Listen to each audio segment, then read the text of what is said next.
ಎಲ್ಲರಿಗೂ ನಮಸ್ಕಾರ. ಅಡುಗೆ ಮನೆ ತಿನಿಸುಗಳು ಯೂಟ್ಯೂಬ್ ಚಾನಲ್ಗೆ ಸ್ವಾಗತ. ಇಂದು ಶೇಂಗಾ ಬೀಜದ ಚಾಟ್ಸ್ ಮಾಡೋದು ಹೇಗೆ ಅಂತ ನೋಡೋಣ. ಮೊದಲು ಶೇಂಗಾ ಬೀಜವನ್ನೆಲ್ಲ ಬೇಯಿಸ್ಕೊಳ್ಬೇಕು. ನೋಡಿ, ಈ ರೀತಿ ಮೆತ್ತಗಾಗೋವರೆಗೂ ಬೇಯಿಸ್ಕೊಳ್ಳಿ. ಅದಾದಮೇಲೆ ಸಣ್ಣಗೆ ಈರುಳ್ಳಿಯನ್ನು ಹಚ್ಚಿಕೊಳ್ಳಬೇಕು. ಅದಾದ ಮೇಲೆ ರುಚಿಗೆ ಎಷ್ಟು ಬೇಕೋ ಅಷ್ಟು ಉಪ್ಪು,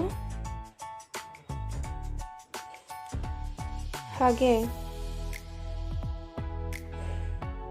ಸಣ್ಣಗೆ ಹೆಚ್ಚಿಕೊಂಡಂತಹ ಸೌತೆಕಾಯಿ,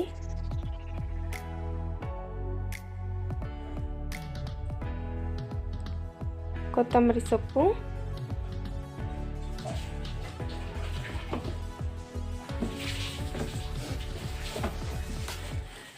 ಅದಾದ ಮೇಲೆ ಚಾಟ್ ಮಸಾಲ ಒಂದು ಟೀ ಸ್ಪೂನಷ್ಟು ಹಾಕಿಕೊಳ್ಳಿ ಸಾಕು. ಅದಾದ ಮೇಲೆ ತುರಿದಿಟ್ಟುಕೊಂಡಂತಹ ಕ್ಯಾರೆಟು, ಹಾಗೆ ಖಾರಕ್ಕೆ ಎಷ್ಟು ಬೇಕೋ ಅಷ್ಟು ಹಸಿಮೆಣಸಿನಕಾಯಿ, ಹಾಗೆ ಒಂದು ಟೊಮೊಟೊ, ಇದನ್ನೆಲ್ಲ ಚಿಕ್ಕದಾಗಿ ಹಾಕಿಕೊಂಡು ಎಲ್ಲ ಈ ರೀತಿ ಚೆನ್ನಾಗಿ ಮಿಕ್ಸ್ ಮಾಡಿಕೊಳ್ಳಿ.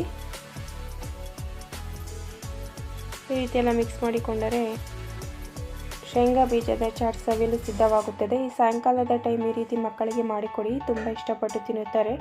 ಹಾಗೆ ನಾವು ಮಾಡುವಂಥ ರೆಸಿಪಿ ನಿಮಗೆ ಇಷ್ಟ ಆದರೆ ಲೈಕ್ ಮಾಡಿ, ಶೇರ್ ಮಾಡಿ, ಸಬ್ಸ್ಕ್ರೈಬ್ ಆಗಿ. Thank you.